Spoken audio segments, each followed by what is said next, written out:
Réaliser donc la pâte opale, donc il suffit tout simplement de prendre la pâte opale de chez Sculpey, d'en couper un petit morceau, de prendre un support camé, on va venir enlever un petit morceau de pâte et la poser sur le support. Mais non, en fait c'est pas vrai, on va la fabriquer nous-mêmes. Donc pour cela vous allez avoir besoin de pâte translucide, de paillettes opales, donc ne me demandez pas où je les ai achetées, ceux-là on me les a offerts. Donc au niveau de la pâte, peu importe la marque, mais bon je vous conseille quand même Cernit, qui est vraiment d'après moi la plus transparente des trois marques.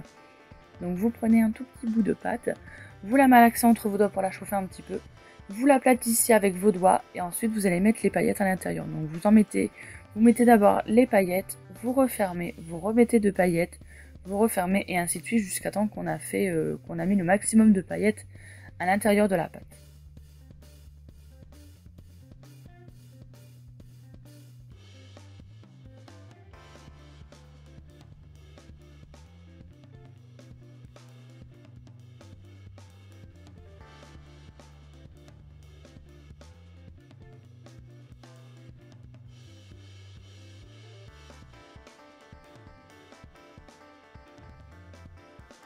Donc une fois l'étape des paillettes mis dans la pâte, il suffit tout simplement de malaxer.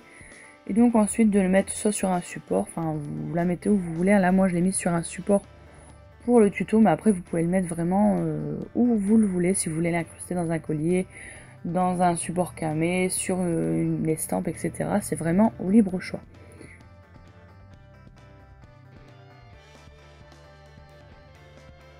Et donc une fois l'étape où vous voulez la mettre est terminée, donc je vous conseille de le mettre à cuire, selon les indications du fabricant. Donc une fois terminé, voilà ce que ça vous donne. Donc moi je me suis rendu compte que j'avais mis un petit peu trop de paillettes. Donc là c'est avant, c'était avant vernis, et donc là j'ai mis du vernis, donc on voit vraiment la différence. Et donc ensuite je vous ai fait un comparatif, donc la pâte toute faite et la pâte qu'on vient de faire. Donc j'espère vraiment que ce tuto vous aura plu, c'est vraiment quelque chose de très simple.